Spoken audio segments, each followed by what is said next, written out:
Tonight, you're about to meet an extraordinary woman who is both a physician and a top-notch winemaker. She's going to share stories with you about why Argentine wines are so special and so affordable, and how to find them in the liquor store. I'm Natalie McLean, editor of Canada's largest wine review site at nataliemclean.com, and you are tuned in right now to the Sunday Sipper Club, where we gather every week at 6 p.m. Eastern, that's Toronto, New York time, to talk to the most intriguing people in the wine world. So I am going to welcome her now because she joins me live from her home in San Francisco. Welcome, Dr. Laura Catena. Thank you, Natalie. Hello, Lara. Okay, so I'm going to give you a bit more intro there, but I just wanted to jump into it because you have such a fascinating background. And actually, before I even get to that, I would like to know in the comments, folks, I'm just going to be checking on Facebook here, Lara, to see that we're all good and live, but also, please post a comment. Have you ever tasted a wine from Catena Wines in Argentina? I would like to know that. And because I always love to know how familiar you are with the wines we're tasting tonight. I've posted a link to all the wines we'll be tasting so you can find them. Now, Lara, you graduated summa cum laude from Harvard University of a medical degree from Stanford. Such an impressive background. Let's just make sure we can check. Beverly, are you not hearing us? I'm just going to make sure that everybody can hear us first because sometimes that doesn't come alive. So please, can you hear us? Oh, not yet. She means she hasn't tasted a wine yet. Right. I thought she couldn't hear us yet. She just put not yet. But thank you, Beverly. But she has her priorities straight. The wine's more important. That's right. I don't care if I can hear what you're saying. I've got a good wine in my glass. Good point, Lara. Okay. So yes. Oh, this is such an amazing history you have. So you did all this prestigious studies and schooling, and yet now you are splitting your time or somehow dividing it between being an emergency room doctor in San Francisco, and you're part of your family's winemaking enterprise in Argentina, arguably the leading family of Argentine wine, Catena, where you are a winemaker and also director and so on. So, Lara, let's just start. What was the moment you realized that you knew you wanted to make wine? Because you'd started on this path to medicine and finished it, but then you've also brought in the winemaking aspect. Can you take us back to that moment? Well, thank you, first of all, Natalie, for this introduction. And sure. They're probably thinking I'm a very snooty person at this point, but I'm not. No. I love the hat. You're not snooty at all. You're educated and you're fashionable. Okay. That's a gaucho hat, right? That's a gaucho hat, una boina. So, well, I grew up in Argentina, and then my father left Argentina for a few years during the military dictatorship, and then went to high school in Berkeley and decided to study medicine. I love biology, but mostly because I wanted to be in a profession that helped people, that was actively engaged in helping the world. And at that time, I didn't realize how much wine helps people. And today, I really genuinely believe that wine, through the health benefits, through the fact that it relaxes you and makes you happy in the evening, in moderation, helps a lot of people. You know, absolutely. Obviously, if you cannot drink in moderation, you should not drink. But so here I was going on with my career as a doctor, and I love being a doctor. I still practice part-time. But one day, my father sent me to this wine tasting at the Wine Spectator in New York. We had been the first South American winery to be invited in 1995. And I actually did know quite a bit about wine at that time because I used to go to France with my father as his translator. This was my father tricking me slowly but surely into coming to work with him, but I didn't realize it back then. So he said, Laura, we need to send somebody who speaks English well. So, of course, I'm a dutiful daughter. I bought a suit, which I didn't have, and I headed to New York, and I was standing on my booth, and I would see these long lines behind the California, Italian, French wineries, and nobody's coming to my booth. And occasionally somebody would walk by and look up and see Catena, Mendoza, Argentina, and they would walk on. And sometimes they would even spit in my spittoon. Oh, other wines from other booths? Yes, and I was pretty cute back then. So even my cuteness couldn't attract them. Now. So and so the next day I called my father and I said, Papa, I'm coming to work with you because this dream you have of making Argentine wines that can stand with the best of the world, of putting Argentina on the wine map, is not going to happen unless I help you. And so again, it's because of helping somebody that I went into wine.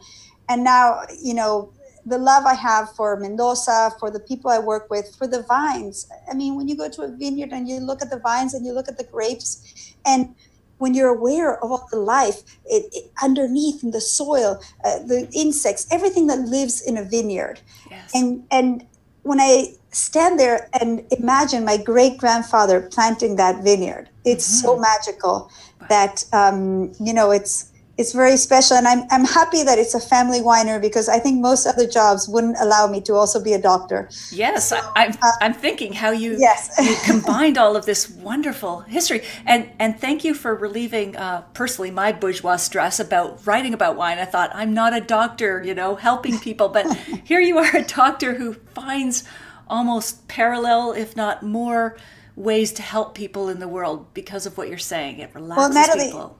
Yeah, and remember, Natalie, wine is the original medicine. That's true. Before there were other medicines, That's true. In Roman times, the only thing they had was mostly wine and a few herbs. Seriously. I'm feeling better already. Thank you, doctor. That is fantastic. Okay, so now you followed your father into winemaking. Now, he was more of you're both academics. I shouldn't say he's more of an academic, but he is more reserved, I would think. I've met with him, and he's an amazing man. They call him I almost think this is a disservice, but it's meant to be a compliment, the Robert Mondavi of Argentina. No, I definitely see that as a compliment. I mean, I met Mr. Robert Mondavi and his family, and, I am in awe of what he did. Okay. Absolutely. So you are not just following in his footsteps, but you are taking that academic approach that I've read that you do 1,000 microvinifications, tests, and all sorts of things every year. What's the drive behind that? Well, when I started working with my father, the first question we asked ourselves was, should we just hire consultants, winemakers from all over the world? This was the time in the 90s of what they called the flying winemakers. And you had all these famous people, traveling around. And we did have a few of these flying winemakers come by. Some of them actually would come by and my dad would say, hey, you can make your wine at our winery. You just need to teach us everything. And that's how we met so many great people.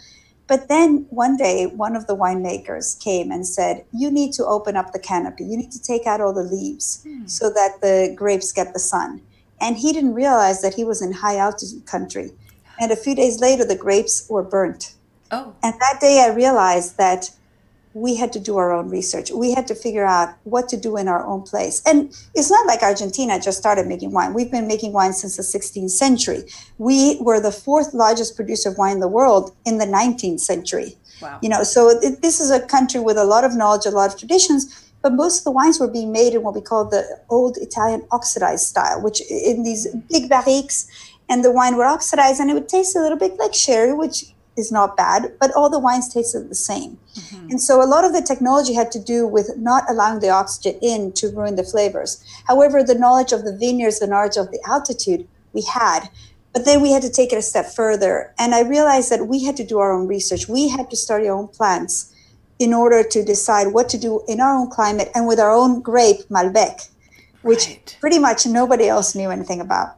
No, that's true. And that's a good segue. But before I get to that, I'm just going to welcome the many people who have joined us online here, Lara. So you're with us with Dr. Lara Catena from Argentina. She's an emergency room medical professional in San Francisco, doctor. But she's also part of the family that really is the leader in Argentine winemaking. And I want to welcome Rochelle O'Connor. She's here tonight. Adrian Tamblin. Yes, wine helps us very much, Adrian is saying. Beverly Oh, I'm going to mess up your last name. So Beverly, tell me how to pronounce your last name. So impressed with Dr. Lara Catena. Sam, who is a wine teacher out in BC, absolutely, they are excellent wines. And folks, tonight, before I forget to say this, if you click on the share button, let me show you what that means on a slide here. If you click on the little share button, tonight we are starting to reward that. We are going to give away a signed copy of Dr. Lara's book, Dr. Catena, she insists on Lara, Vino Argentina, which we are going to get to. We are going to send you a copy of that plus 2 Catena wines, just if you share this video. So right underneath. Here's the book, guys. Oh, okay, let's get that. It's a beautiful book, and it's the first book on Argentine wine in the English language, correct? Yes. Yes, and I mean, it's written by someone who is at the heart of this food and wine culture. So if you would like to get the book and the wines, you know what to do. Share. And also, again, let us know, have you tried an Argentine wine? And even if you're watching this video replay, we are going to make that decision on the prize winner at next week's Sunday Sipper Club. So you have a little bit of time. The more you share, the more your chances. Anyway, enough about that. Okay, so I've welcomed everybody who's coming in, and there's more people. Elaine Bruce is here. The first Malbec I tried and fell in love with was from Catena, an Argentine wine. And then I researched the cuisine. Yay! Yes, okay. Laura likes that. Bruno is saying, next Pro Wine for sure. I will pay a visit to your booth. So yes, she's no longer, and Lara's no longer lonely at these booths, and they're not spitting other people's wines into her spit buckets. That's right. That's right. Beverly says, oh boy, I always share. Oh yes, you share the videos. Great, Beverly. You're going to get a chance to win then. And Rochelle, Lara, so much adoration and respect for your family and the contributions you've made to the wine world. Wow. Please tell us about the meaning behind the building structure of the winery. So, yeah. So the winery is shaped after what looks like a Mayan pyramid. Actually, I think I have a picture in my book. Okay. Or no, actually, even better, I have a bottle here of wine where there's a image of the pyramid. It's got it. I'll hold up mine too. Yeah. Yes, we do. So there's the pyramid. Yeah. The pyramid. So when my father was thinking of what shape or style the winery should have, he thought of maybe doing something Italian. You know, there's so many beautiful Italian buildings, and there's also Italian style buildings in Argentina, or doing something Spanish. Our family is half Italian, half Spanish. Catena is Italian. It means, it means chain in Italian. Catena. Does it? Chain. Yeah. Yeah. And in Latin, it means the same thing. And then Zapata, Viva Zapata. It's a very Spanish name that's all through Latin America. And so he was thinking, should I do a Spanish thing, an Italian thing? And then he said, no, I need to do something that sort of pays homage to this place that is so different, this high altitude place, this place that really is nothing like anywhere in Europe, and also very different from North America and from Australia. And he also wanted to honor it in some way. And at that same time, for some reason, our whole family started traveling a lot in Central America and started seeing all these ruins. And my father, who is this, fanatic of history, my sister has a PhD in history, so they share that. He has always studied the history of the Americas. And so he said, why not make a pyramid after the Mayans, who were really the most advanced civilization of the Americas? They had a language, they understood the stars, they understood time, mathematics, and they aspired very high like we do. And so that is where the pyramid came from. Oh, yeah. That's great question, Rochelle, and great answer, Lara. That's fantastic. Thank you for the question, Rochelle. Oh, absolutely. And Daniel David Hewitt is here. The best Malbecs in the world come from Catena. We love Lara. Is that a plant? No, it's not. Of course it's not. This is just natural. Actually, Natalie, my husband's in Scotland, and my son, who's in college, I said, because he's on Facebook all the time, I said, Luca, do you want to listen to me being interviewed? And he said, oh, sorry, I'm going to be at the library, which, just doesn't want to watch me. That's okay. Kids need to find their way. I'm thankful for all of you Ah, that's so sweet. That's so sweet. He'll come back round again. I've got one in university too. And yes, it's a okay. Etienne Bezard says, "Nice to see you, Lara." And Elaine Bruce says, "Your wines are so delicious with barbecue." We got a lot of participation here tonight, Lara. Etienne.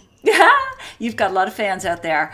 Okay, so now tell us about why Malbec. So Chile has Carmenere and Australia has Shiraz.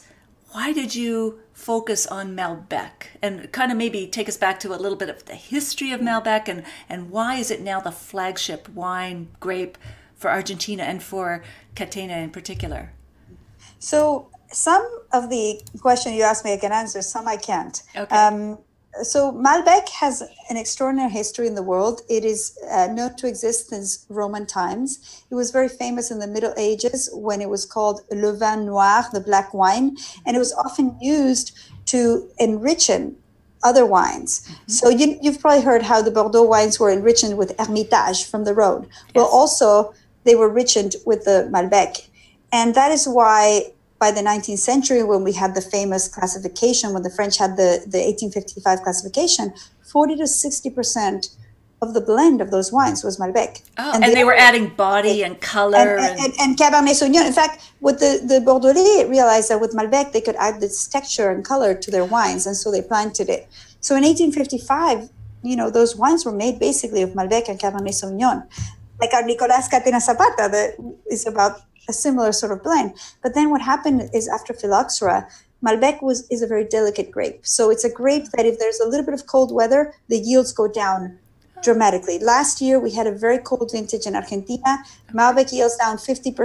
Wow. Cabernet Sauvignon yields down 5 to 10. So Cabernet is much tougher. Merlot is much tougher, and it's also earlier ripening. I would have never thought that, given Malbec is such a robust wine. I would have never thought it was a delicate grape. It's very delicate, and so what happened was that when it was brought to Argentina in 1852, it was brought as this famous French grape that was planted in Bordeaux, and it was brought along with many other things. And that's where I can't answer you the question.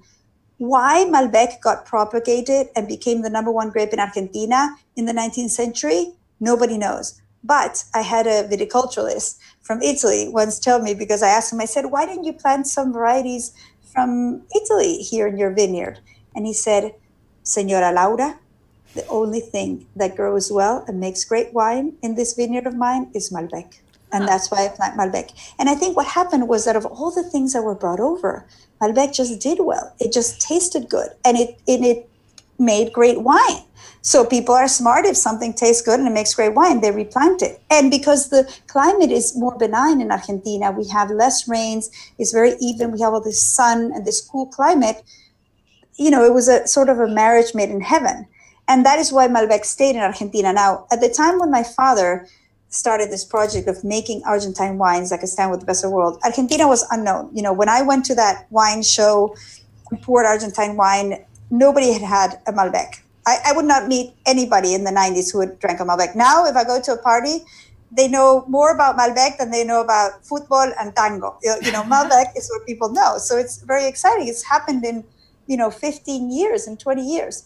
So Malbec becomes famous in Argentina. It's the most widely planted variety, but nobody knows it. So when my father started his project, he started exporting Cabernet Sauvignon and Chardonnay. The badge wines, yes. He needed to prove that he could make a great Cabernet and a great Chardonnay. And when people believe that, and we got some awards for it, and the Catena, Cabernet, and Chardonnay became well known, then he said, now it's time to come out with the Malbec.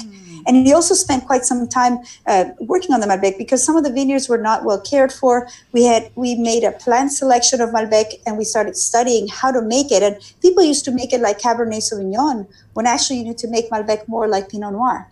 Because it has very smooth tannins. You can actually do patonnage and all the things they do with Pinot Noir to bring out flavor to Malbec, and it doesn't give you a bitter wine like Cabernet Sauvignon would. So we had to do a lot of studies, but also we had to listen to our grandparents, because actually every time my father and I would come up with something, my grandfather would say, oh, I already knew that. Of course. I'm sure your father loved that. Yeah, no, my grandfather was such an amazing person that we loved everything he said. Yes. Well, and your father kind of felt he owed it to his father to explore Malbec because it was your grandfather who kept saying, "No, come back to Malbec." Correct? Yeah, well, no, when my father started with Cabernet and Chardonnay, he wasn't sure about Malbec because he said, I have yet to have a great Malbec. And my grandfather always said, listen, Nicolas, I've been to Europe, I've been to Italy, I've been to France. Our Malbec is as good as their best wines. And, you know. Eventually the sun comes around. Yeah. Just as yours will, and mine. Yes, I hope so. Oh, yeah, they will. They always come back. Okay, wow. We got lots of comments flowing by, so I will just take a moment to say, Bruno, he actually tasted already the Catena Zapata 2009 and also the Catena Zapata Malbec Argentina 2009. Already the Angelica Zapata Cabernet Franc Alta. Wow, what super fan. So that's probably from Argentina because we don't usually sell that abroad. Oh, okay, Bruno, you've got an inside source there. Sam says, your wines are perfect with asado, traditional Argentine barbecue. Loved Argentina when I was there briefly, especially Mendoza. Let's see, Richard Bayard. Natalie, thanks for having Lara. My pleasure. My absolute pleasure. I had the chance to visit Catena twice in Argentina, including a bus trip across the Andes from Santiago to Mendoza, and met Dr. Catena twice at the LCBO dinners in Toronto. We all love her wines. Wow. Oh, thank you. Thank you for coming to. I love those dinners. They do such a great job with the food and the wine pairing. So I thank you, my friends who come to those dinners. Absolutely, and they're all here tonight. So Lara, just for interest's sake, take us for a moment to what you would consider the worst moment of your winemaking career. Sort of, where were you? What was happening? How did you feel? Oh God, that's kind of, well, I'll tell you, I do have a true story about this. So in 1998, we had El Niño. It basically rained nonstop for 3 weeks. We, in the end, were unable to make any of the Catena wines. We have a wine called Alamos, and actually Alamos got all the Catena Alta, everything went into Alamos. That was the great year for Alamos because it got all our good wines. Declassified into... And Alamos, is a fantastic wine. Sure, but for the value, It's for the value, it's fantastic. And 1998, I had just had, I was pregnant with my son. So I was, I lived between San Francisco and Argentina. I'm in Argentina 5 times a year. I'm there several months. But that year I was about to have my son, so I couldn't go. And there was El Niño. And my father had forbidden everybody from telling me the horrible things. Our vineyards were soaked. The grapes were rotting. And he knew I would care so much, but I couldn't be there. And actually watching the harvest have such a difficult time. I remember I was looking at the weather forecast every morning and telling people, tell me what's going on. And actually not being able to be there to suffer with my team was probably one of the hardest things. And of course, I have my beautiful son and he was healthy and I was so happy for that. But not to be able to be there during a rough time is probably the hardest time I've ever had. That sounds excruciating when you can't be there. Now, let's not end this conversation, but let's go to a happy note now. What's kind of the absolute best moment of your winemaking career so far, or the moment you say, wow, I'm so glad I do this? Well, okay, so I'll tell you 2. I have 2. Sure. So one of them actually is with a wine that's not mine, but that really changed what I want out of wine. So for my father's 70th birthday, I managed to get a bottle of 1939 Chateau Latour. Wow. And we opened it with my husband and my father. We took him out to a great restaurant and the wine was glorious. And during that whole dinner, I could not stop imagining my dad, my 7-year-old dad, as a baby. I was thinking, here's this bottle and here's my dad who once was a baby. And it's almost impossible to imagine your father being a baby. And I remember thinking, this is the most beautiful thing ever. And then I got home and I told my son Dante, I said, Dante, I told him, we had this wine from your grandfather's birth year. And he said, why didn't you have one of our wines? And I said, because Dante, even if we've been making wine since 1902, we didn't save those wines and we don't have them. And he said, you really should have been drinking one of our wines. Oh. And I thought, Dante, you're so right. And so that day I decided I will make wines that will last for 100 years for my children, my grandchildren, my great-grandchildren, yours, for your great-grandchildren to drink, you know, for Excellent. everybody that's listening. There's For a their legacy. children, grandchildren, great-grandchildren, and great-great-great-great-great-grandchildren, because that is just a wonderful thing about wine, that no other beverage or there's nothing that changes every year and that every year tastes different and that can last for so long. So that year I decided that. And in terms of our wines, I have to say that getting 100 points on a wine, the first time we got 100 points, that, you know, I know that a lot of people don't like the whole point system, and it is kind of sad to give this beautiful thing that's almost like your child a number. But to be able to get 100 points for one of our Argentinian wines when, you know, it seems like yesterday that I was standing at that booth and nobody was tasting my wine was a great pleasure. And to share that with my father, you know, that I'm sort of his biggest fan and he's my biggest fan. And, you know, to toast with that wine was really special. Yeah. Absolutely. Wow. Fantastic. All right. Okay. So, excuse me, we should... this is supposed to be a wine tasting, actually. So let me not forget the chat. The conversation is so interesting, Lara. But let's dive in. I'm going to dive into the Malbec right away because we have to cover Malbec while we're here. So I've got the if you can see this, I'm on Catena Malbec. Yes. Yes, I'm on two different cameras here, but I've got the Catena. I call it our Chanel jacket. Your Chanel jacket. Or a Chanel number 5. You know, it's a classic. I love that. Same signature and so on. So, yeah, tell us a bit more about this and maybe the history or how it tastes, what you'd pair with it, that sort of thing. Absolutely. So this is a wine that's what we call a high mountain blend because it comes from mountain vineyards. Yep. And the Malbec plants are all siblings because they all come from the Catena cuttings, which is our own selection of Malbec that's planted at different altitudes. And when you blend from the coolest climate to the warmest climate, you get, you know, the florals and the minerality from the cool climate, and then you get the richness from the warmer climate. And that makes for a wine that's very generous, very concentrated, and really, you know, Catena Malbec can go with so many different kinds of foods. Why? Because it has intense aromatics, but very smooth tannins. So you can actually pair it with something like meat, which is, you know, pretty dense. But the other thing you can pair it with is spicy foods. So I think there's very few red wines that go with spicy food, but Malbec, because of the minerality and the smooth tannins, it can go with a curry, for example. And I often also pair it with vegetables and even with fish. You know, the traditional pairing is white wine, but I like Malbec. So I think it's a very, very versatile wine because of the smooth tannin. So the thing to remember about Malbec is that it's a Bordeaux variety, but I think of the palate. If you were blinded, it's more of the Barolo or Pinot Noir style because the tannins are very soft. Right. And that's a characteristic. It's genetic of the Malbec grape. So you get sort of something big, but with smoothness. You Absolutely. know, that really comes through on this one. Yeah, it's beautiful. And I've just, excuse me, posted a link to where all of these wines are posted on our site, reviewed, where you can find them in the local liquor store. And I should just say, if you're just joining us now, folks, you're with the Sunday Sipper Club. We're here with Dr. Lara Catena, Argentine top winemaker and emergency room physician. And if you share this video, I'll just show you where you do that. The little share icon, you could win a signed copy of Lara's book, Vino Argentina, and 2 bottles of Catena wine. There she goes. That's your book, and we're going to get to that. Well, let's just talk about that now. When did that get published, Lara? So it was at the end of 2010.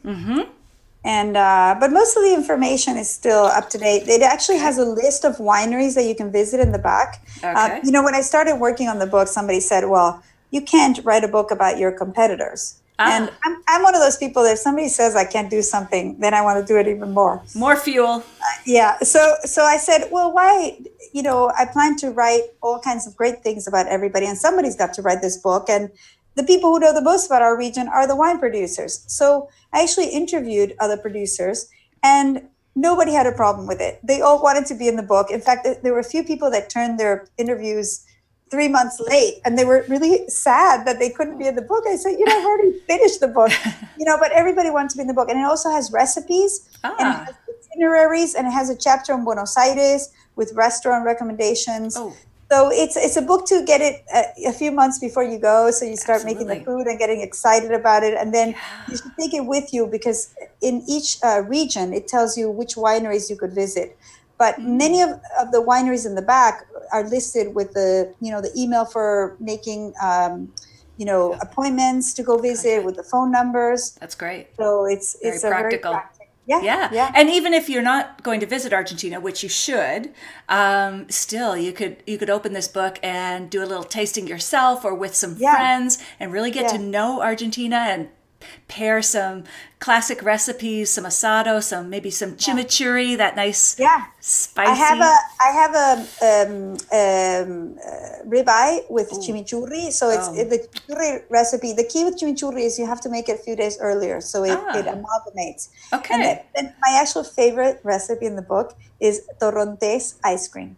Oh, it's amazing. It's the best ice cream you will ever have. That alone is worth the price of the book. Torrontés. So your book is available on Amazon. I know that, and Chapters Indigo here in Canada, but Amazon around the world. But folks, you could win a free copy, a signed copy tonight if you share the video. Dave Head is here, and he has a lot of Catena bottles in his cellar. John Miller is saying, great wine discussion. Yay. Beverly, my bucket list is to visit your winery. Excellent. Okay. Yeah. Okay. So, and I've got another Malbec here, Lara.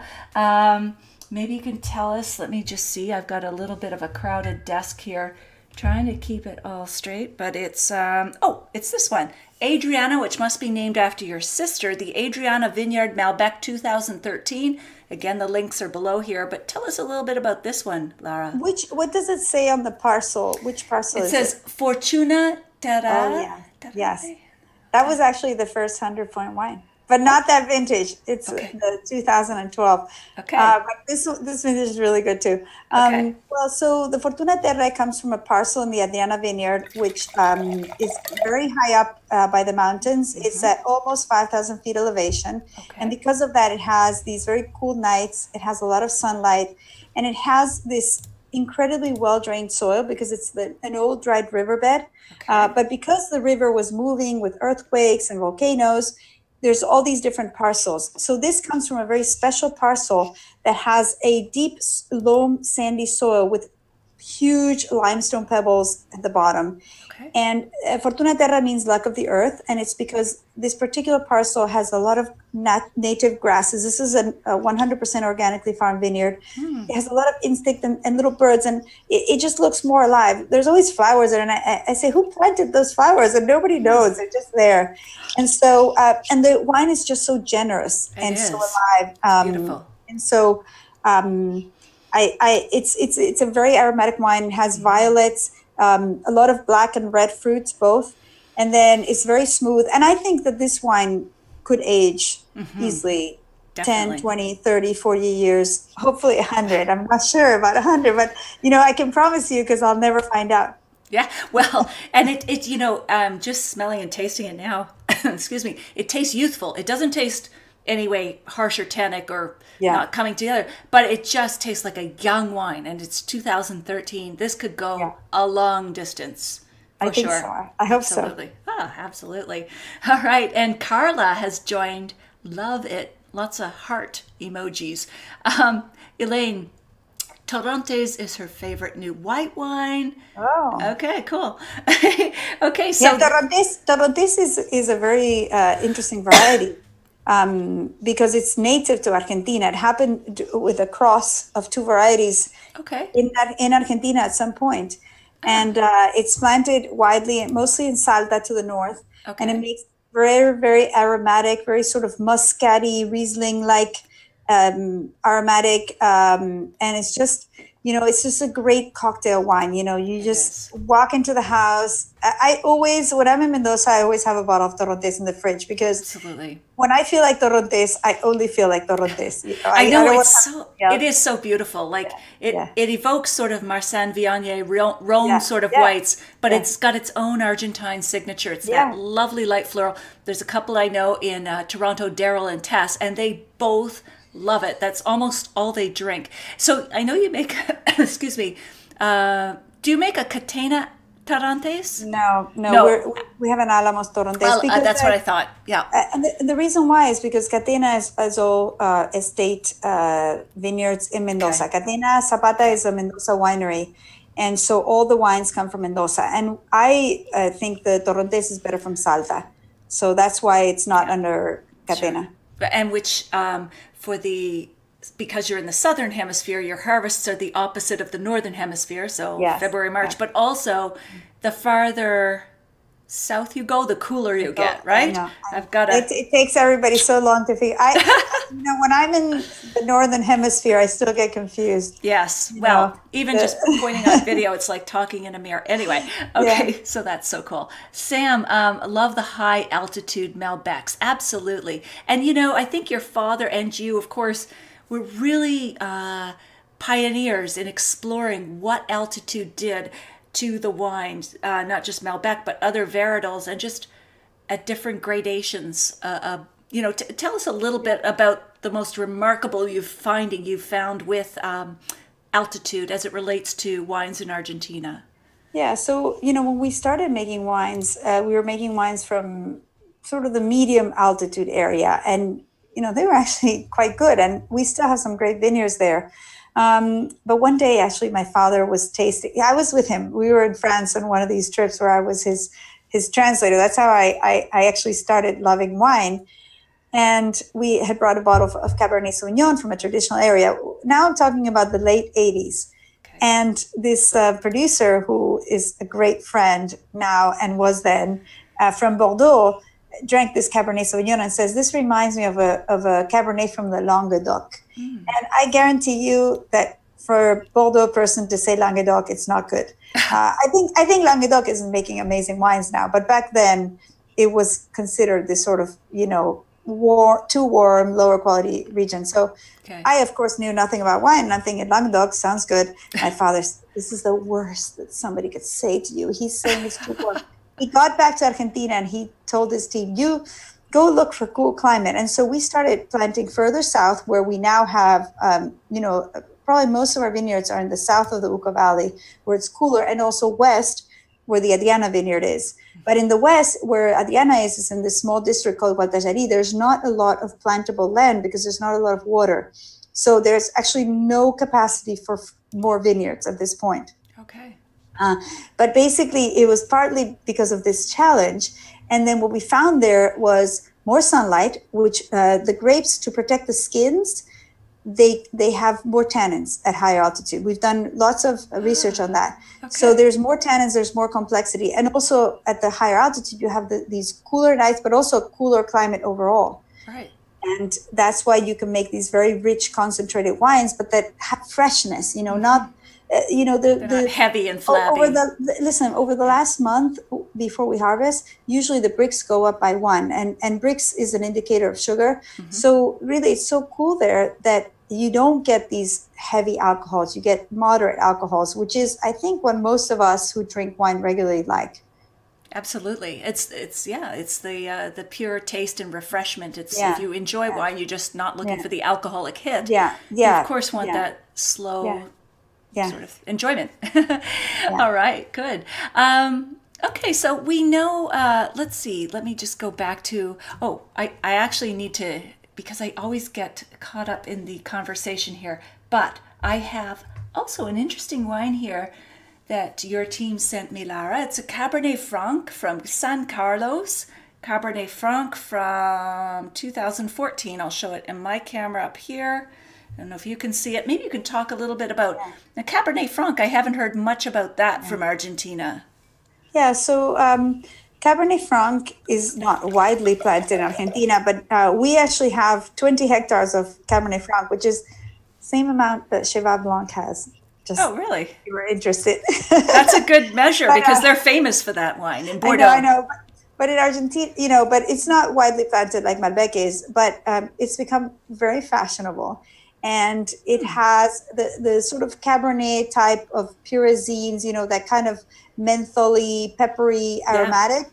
Definitely. But it's a little more generous on the palate, a little smoother, sweeter, not from sugar, but just it's what the variety gives than a Cabernet Sauvignon. And so actually it's become so fashionable that there's not enough. And most of the Cabernet Franc is staying in Argentina because Argentines are, seeking it at their wine stores. They know a good thing and they're not going to let it out. Yeah. But this wine comes from San Carlos. We have a beautiful vineyard there. And, we used to actually blend it in with the Cabernet Sauvignon. And how could you blend this? It's so good. It's so distinctive. Yeah. I'm glad it's standalone.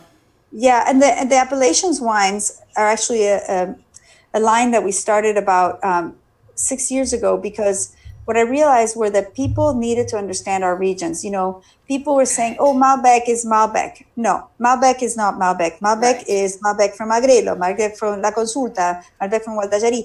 If you taste a Malbec from a different region, it will taste so different. And I realized that we had not done a good enough job at explaining this. So that's why we came out with these appellation wines that have been really exciting for wine drinkers. And I've been told by friends that they buy each one of them and then do blind tastings. And, that's what's fun about wine, learning about the different flavors from the different regions and the different producers.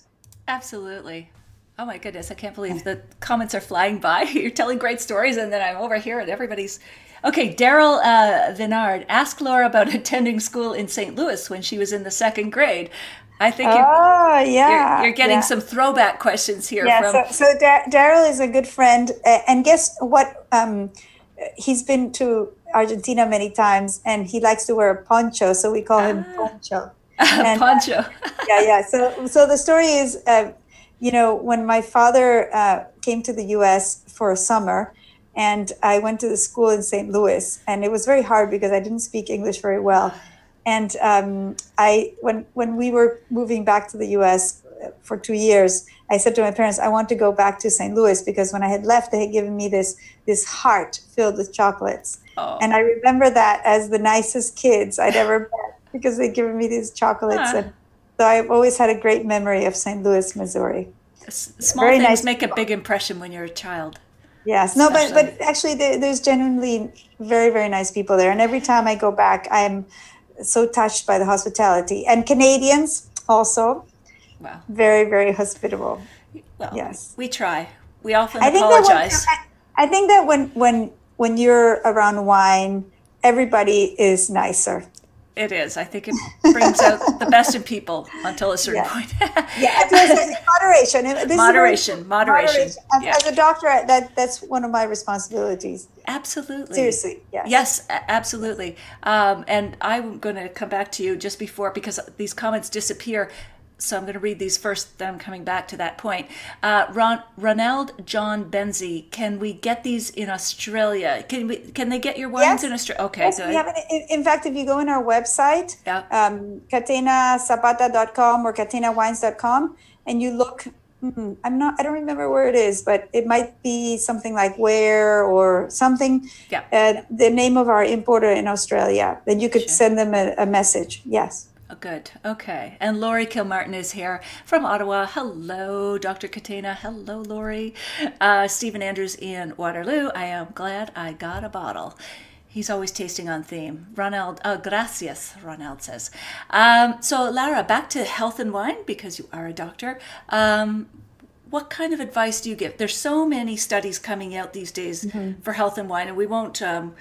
I know that's a whole other topic, but can you give us your top line of what you believe in terms of wine and health? Okay, so I mean, basically, the retrospective studies on people who drink in moderation, which is for many people in the wine industry, it's less than what they drink. So everybody should be reassessing this. It's 2 glasses per day for a man and 1 glass per day for a woman, and the criteria in Europe are a little bit different. For example, in Greece, It's 2 glasses for women and 3 glasses for men. But the study that there was a very large study done in the U.S. where they found that people that drank in moderation, which really means drinking every day a little bit or 3 times a week, drinking a little bit. For example, if you have your, 2 glasses per day all at once, you have 10 glasses in one day, which would be 2 bottles. That is very bad for you. That basically puts you at risk of death, depression, all kinds of bad things, accidents. So it's really the in moderation and, not all at once. And that, and especially with food, because food allows the wine to be absorbed more slowly. Right. So if you drink with food, your level in your bloodstream will be sort of lower and more constant. So they think that actually, and actually the studies show that a beer and spirits in moderation at the same alcohol quantities are equally as effective in terms of reducing strokes, and dementia. So that's about 30% reduction in people who drink in moderation, and also heart disease, 30% reduction. Now, there's a new study being done now that's just starting, and in Argentina we're participating. It's ran by a researcher at Harvard, which will actually put people in a you drink wine or you don't drink wine category, and they will follow them for 5 years. Now, you might have heard some of this data about cancer. So yes. Yeah, so, there's also some data coming out about, like sausages, that they increase your cancer risk. So there are some cancers, such as throat cancer and esophageal cancer, and cancers, to do with sort of the gastric tract, that even moderate alcohol consumption can slightly increase your risk. Now, we're talking about pretty rare cancers, and we're talking about a small increase.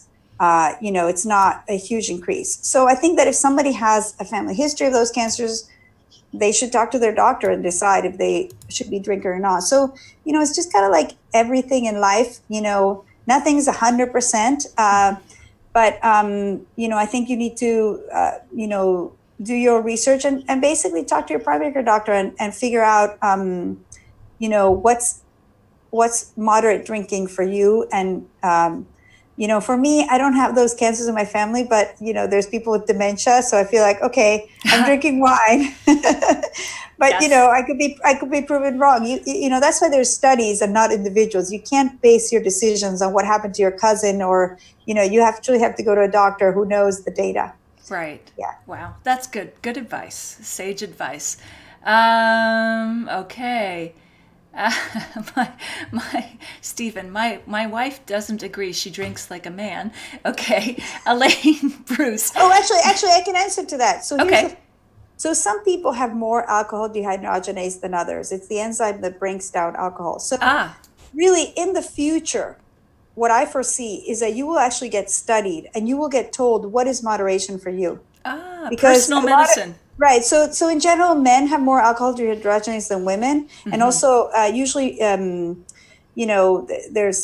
have body mass is higher. Yeah. So actually, if you're bigger, you can probably drink a little more for it to count as moderation. So all these studies are not done taking that into consideration, and also not taking into consideration your genetics, whether you have addiction in your family.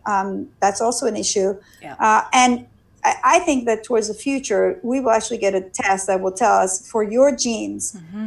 you should drink X, or you should drink less than this or more than this, or whatever. I think that's what the future of medicine holds for us in this and many other areas. Wow.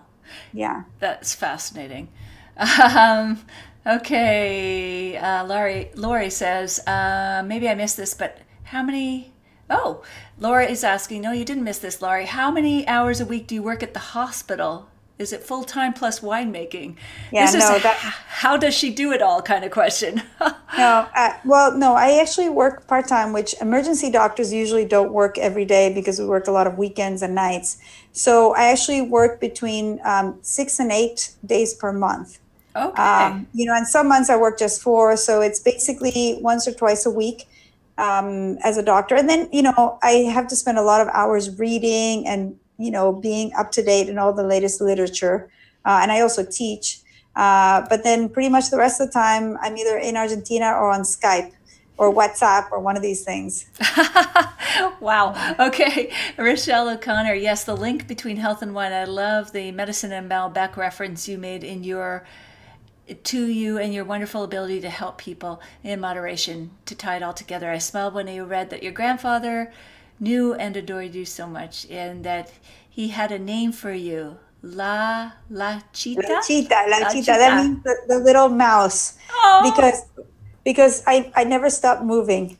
And so he called me La Lauchita. That's so cute. Oh my gosh. Yeah. Okay. Joseph Fisher. Lara Catena is one of the nicest people ever. I've met her twice at her family's winery and could not have been more welcomed any nicer. Wow. Stephen Andrews, it's the toughest job, an emergency room doctor. Good for you. Lori Kilmartin, doctor, winemaker, teacher, you're awesome, most respected. We're just going to all have a virtual group hug right now. Yes. So, you know what, Lara, like, I can't believe it's almost been an hour. So I've not even asked half the questions just because the conversation has been so great. Excuse me. If there's anything we've left out that you'd like to cover right now, is there something you'd like to talk about? Because we still have time, if you have the time, that you feel you'd like to just talk about before we wrap up this segment with you. Yeah, I think that I'd like to invite, first of all, everybody to come to Argentina, to get to know Argentine food, and to also, something I spoke about before about the regionality of Argentine wine. I think that people who learn about wine spend a lot of time, memorizing all the regions of France and all the regions of Italy and the regions of Spain. And we have these same kind of traditions with different blends, different flavors of Malbec, and actually different foods in the different provinces. Mendoza is my province, but there's also other winemaking provinces all across the Andes from north to south. There's 2,000 miles, the vineyards from the north to the south, down to Patagonia. And so what I hope that all our friends here that have been so wonderful participating is that you will take some time to learn more about different regions, about different varieties in Argentina, the different flavors of Malbec, and drink not just my wines, but many other wines from Argentina. And that then you will take this learning and share it. Because we, as a winemaking region, we support a lot of people. My region, Mendoza, ever since we've been exporting wine, has become much more prosperous. There's better schools, there's better hospitals, and people have more. And a lot of it is thanks to you in Canada and people all over the world, buying our wines. And so I'm hoping that our friends here on this show will act as ambassadors for Argentina. And I'm very grateful to all of you who already do. Like you, Natalie. Oh, that's so lovely, yes. Lara. And you make us feel good about drinking wine. Yeah. Somehow helping humanity. But still, you are. Putting it all in perspective. So we are going to wrap up this segment. Folks, I'm going to stay online a bit longer to just take more questions and talk about upcoming guests and so on. But a reminder, you can win a signed copy of Lara's book. Maybe she'll hold it up for us as I say this. Yes, signed copy of Vino Argentino, the first book in the English language about Argentina, written by Lara, about the food and wine culture. It's an essential book if you're going to visit Argentina, and even if you're not, if you're going to sit and learn about Argentina, taste Argentine wines, maybe gather some friends, have a little tasting, this is the book for you because it's got recipes, all kinds of things. And you can win 2 bottles of Argentine wine. All you need to do is share, click on the little share icon, make a few comments, just let people know in your timeline just how much you enjoyed this chat, and that's all you need to do. Lara, thank you so much for all your insights tonight, generously sharing your time, your wines, all that you do. You're a real inspiration for me personally, and it's clear for all the people that joined us here tonight. So thank you so much for being with us this evening. Thank you, and can everybody come visit us in Mendoza? We are all coming. It's going to be a big bus. I hope so. Or airplane. Maybe we'll get an airplane. Yes. Anyway, so we will say goodbye for now, and you must come back and join us again, Lara. Adios, amigos. Adios. Adios. Okay. All right, folks. I'm going to stay on here a little longer. What I would like to know from you is, what is the most interesting point you learned tonight? If you could post it in the comments section below, what is it about Argentine wines or anything Laura said, or maybe another comment by another person tonight? I would love to know. And you know, next week we've got Clark Smith, who is an innovator and a disruptor and a disturber. He's a great guy from California who's going to be here. I am really searching out the most intriguing people in the wine world for you. You don't want to miss that chat next Sunday at 6 p.m. Eastern Time, New York, Toronto. If you want to know when we go live, click on the follow button and it will just give you a little ting when we're live, in case you forget, all that kind of thing. Again, I'm just going to go back to the comments here and let's see. Oh, Paul, what a fascinating time. Thank you for all you do, Laura, Elaine, Lori, thank you. Beverly, thank you. Such a great chat, wasn't it? I mean, she's so smart, and these are the kind of guests I want. You know, it's just to share the history, the insight, to bring the wine alive. There's lots of great wine out there, but when you can couple that with someone who really can tell the story and be animated about it, give us education, even when we don't realize we're being educated. It's like my mom used to hide the peas in the mashed potatoes. So get the nutrition while eating the good stuff. So again, if there's anything else, oh, Laurie says, I liked her comment about how we focus on different areas of France and other countries, but maybe we don't realize that Malbecs also have many micro regions, that they're not all the same thing. Dave, Natalie, I wish Paul a happy 70th birthday. Paul, Patty and Paul, you must be celebrating. Happy birthday to you both, to Paul. Well, to you both. You're both celebrating the birthday. And I believe John Steves is having a birthday tonight too. So John, Monique, if you're having a birthday, it's feeling like Good Morning America here with the birthday wishes, but that's fun. I like it when it gets personal. Karia, thank you, from Paraguay. Excellent. Oh, Carla, sorry. My vision is, I'm looking way across here. Carla, I'm so glad you could join us. I just love how this brings us all together from around the world. So guys, as usual, even after the live broadcast is finished, I will be jumping in here. Lara will be jumping in here to answer your questions. And for that contest where you can win a signed copy of her book and 2 bottles of wine, we are not going to announce that till next Sunday. So you have a week to get in here, to share it, to comment, to do all sorts of things to win your prize, because it's going to be well worth it. And I'm going to try to do that more often just to make it more fun here. Rochelle, tonight's Sunday Sipper Club was fantastic. Really enjoyed it. Thank you both. Thank you. Thank you, Dave. Thanks, Paul. Not yet. Still a couple of months before of being young. Okay, comes in November. Excellent, Paul. Paul and Patty in Virginia. So, guys, I think that's it for me. I think I'm going to sign out. Hey, Stephen, notice that I did not spit much. Yes, it's good Malbec. I did spit some of it. Anyway, guys, next week, you don't want to miss it, 6 p.m., Toronto, New York time, Clark Smith. This guy has ruffled a lot of feathers in the wine industry, but he is smart. And he's into postmodern winemaking. It's hard for me to describe it all, but you know, and you're starting to trust me with the guests I'm getting. You're going to love this guy. He's got a lot of provocative things to say. He's going to open our eyes to winemaking as it is today and where it's going in the future. Don't miss it. So I'll see you next Sunday on the Sunday Sipper Club. Take care.